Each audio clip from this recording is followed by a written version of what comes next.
कहते हैं जब धरती लगे फटने तो प्रसाद लगे बटने। फ्रांस में अब जाकर एक्शन लिया जा रहा है। फ्रांसीसी राष्ट्रपति ने दिखलाया अपना सबसे रौद्र रूप। जानेंगे क्या है मामला। तो वहीं दूसरी तरफ भारत ने तो 550 किलोमीटर तक सेना, एयर डिफेंस, फाइटर जेट सब कुछ तबाह करने का मन बना लिया। भारत ने दाग दी है मिसाइल। जानेंगे जियोपॉलिटिक्स में क्या कुछ चल रहा है। आइए जानते हैं इन खबरों को विस्तार से। 27 जून को फ्रांसीसी पुलिस सुबह 9 बजे ट्रैफिक जांच के दौरान कार से जा रहे 17 साल के नाहेल एम नाम के लड़के को गोली मार देती है और इस हादसे को लेकर पुलिस दावा करती है कि टायर पर फायर करने के दौरान चालक को गोली लग गई। इस घटना के बाद फ्रांस में विरोध प्रदर्शन तेज हो गए। लोग सड़कों पर दंगा करने लगे। हालांकि 4 रातों की गंभीर झड़पों के बाद लगभग 45,000 सुरक्षा बलों को उतारना पड़ा, जिसके बाद दंगों पर काबू पाया गया।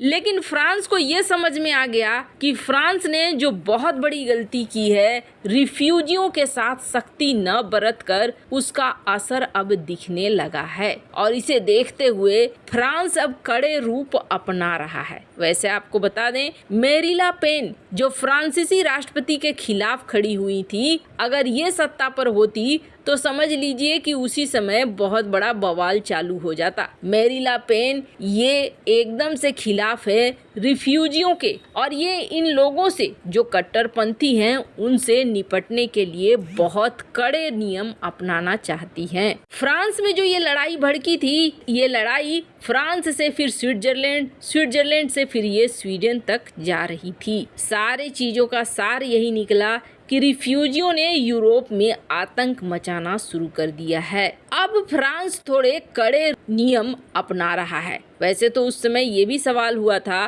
पीएम मोदी फ्रांस जाने वाले थे कि यहाँ पर सुरक्षा है या नहीं है, या गृह युद्ध में भड़केगा फ्रांस। पर फ्रांस के एनएसए ने भारतीय एनएसए से बातचीत भी की और समस्या को शेयर भी किया, जिसके बाद यही समझ में आया कि फ्रांसीसी सेना मोर्चा को संभाल चुकी है। जिसके बाद पीएम मोदी फ्रांस की यात्रा पर भी गए। लेकिन अब वक्त था कि ऐसा दोबारा न हो, उसके लिए फ्रांस क्या करे। फ्रांस ने अब लोगों को पकड़ना शुरू कर दिया है। कहा जा रहा है 1300 से ज्यादा लोग सबसे पहले तो जेल की सलाखों के पीछे भेजे गए हैं। उसके बाद 1278 लोगों पर फैसले सुनाने शुरू कर दिए गए हैं। 95% लोगों को पुलिस अधिकारियों पर हमला और दंगे में शामिल होने का दोषी पाया गया है। 600 लोगों को पहले ही जेल भेजा जा चुका है। अब बाकी बचे लोगों को भी जेल भेजा जा रहा है। वैसे आपको बता दें,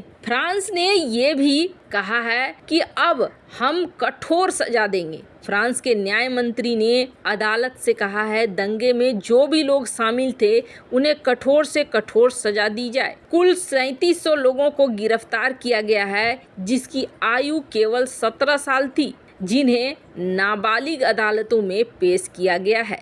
2005 में भी इसी तरीके के दंगे हुए थे, तब मात्र 400 लोगों को जेल भेजा गया था। पर इस समय फ्रांस किसी को भी बख्शने के मूड में नहीं है। जो भी सामने दिख रहा है और दोषी दिख रहा है, फ्रांस उनके ऊपर एक्शन ले रहा है। नियम तो धीरे धीरे हर देश कड़े करते जा रहे हैं। जैसे यूके ने भी अब माना कि समस्या की असली जड़ इस्लामिक कट्टरपंथ है, वैसे ही अब फ्रांस और यूरोपीय देश भी समझ रहे हैं कि जो रिफ्यूजी अलग अलग जगहों से आए हैं वो उसके यहाँ समस्या पैदा कर रहे हैं, जिसके बाद ये देश भी अपने यहाँ बदलाव ला रहे हैं। खैर, जहाँ देर से ही सही पर फ्रांस को अकल आई, तो वहीं दूसरी तरफ भारत ने अब ये क्या बना दिया है। किसी भी युद्ध में सबसे बड़ी खासियत होती है कि आपके पास एक तो ऐसे हथियार होने चाहिए जो सब कुछ एक बार में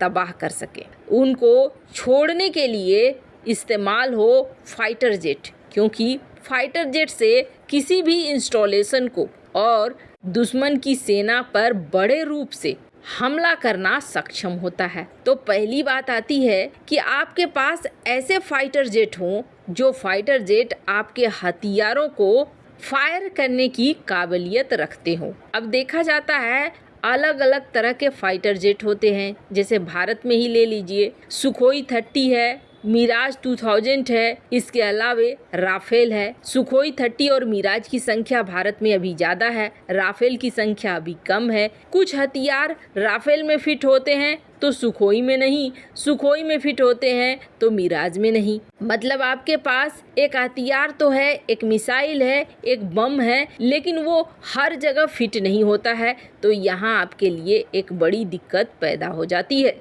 फाइटर जेट के साथ साथ वेपन्स बहुत ज़्यादा महत्वपूर्ण है। खास तौर पर ऐसे हथियार आज की डेट में सेना बना रही है जिससे कि सामने वाले के एयर डिफेंस सिस्टम, सामने वाले का सेना का बिछाया हुआ जाल, टैंक, ये सब एक बार में ही तबाह हो जाए। आसमान से कहर की तरह टूटे ये मिसाइल और इसके बाद नीचे पूरा मैदान साफ हो जाए। इसी को लेकर अब भारत के DRDO ने सबसे बड़ी खुशखबरी दे दी है। भारत का रुद्रम 2 ये डिजाइन हो चुका है। अब रुद्रम 2, भारत का रुद्रम 2 ये सफलतापूर्वक अपने सारे ट्रायल पूरा कर चुका है। रुद्रम 2 ये भारत के सबसे अच्छी मिसाइलों में माना जा रहा है, जिसे advance air to surface missile कहा जाता है। यानी इस मिसाइल को छोड़ने के लिए फाइटर जेट का इस्तेमाल होगा। और इस मिसाइल के साथ खासियत क्या है? पहली बात तो ये कि इस मिसाइल का रेंज जो है वो करीब 550 किलोमीटर तक कर दिया गया है। भारत दुश्मन देश के 550 किलोमीटर एरिया तक को अपनी सीमा के अंदर से टारगेट में ला सकता है। दूसरी सबसे बड़ी बात ये है रुद्रम 2 की स्पीड। रुद्रम 2 एक झटके में 200 केजी के पेलोड को गिरा सकता है और इसकी स्पीड है 5.5 मैक की, यानी कि पकड़ से एकदम बाहर। कब आया कब गिरा कर चला गया ये पता भी नहीं चलेगा। दूसरी सबसे बड़ी खासियत ये बताई जा रही है कि इसका जो निशाना है वो बिल्कुल पिन पॉइंट है, एकदम सटीक निशाना, कहीं से कोई गड़बड़ होने का चांस नहीं है।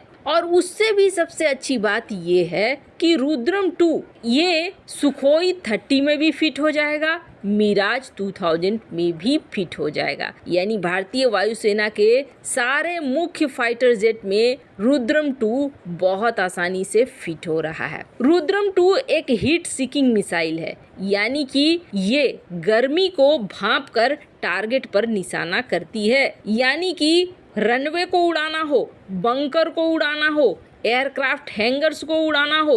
रुद्रम 2 की बड़ी खासियत ये है कि रुद्रम 2 के 2 वेरिएंट हैं। एक वेरिएंट है जो कि एंटी रेडिएशन मिसाइल है, यानी कि इसके अंदर लगे हुए हैं PHH सेकेंड आर सीकर, जो खास तौर पर रडार को तबाह करने के लिए वो भी एकदम एक्यूरेसी के साथ बनाए गए हैं। वहीं सेकेंड वेरिएशन रुद्रम 2 का एक ऐसा मिसाइल है जो रनवे को तबाह करेगा, बंकर को तबाह करेगा, एयरक्राफ्ट हैंगर्स को तबाह करेगा। मतलब तबाही का पूरा खजाना बनकर भारत में तैयार हो चुका है। और सबसे अच्छी बात यह है कि भारत का अपना मिसाइल है, तो भारत में जितनी मर्जी प्रोडक्शन इसकी हो सकती है। वैसे ये सफलता DRDO ने सचमुच बहुत बड़ी हासिल की है। वैसे इन सब मामले में आपकी क्या राय है, कमेंट कर जरूर बताएं। जल्द मिलते हैं अगले वीडियो में नई खबर के साथ।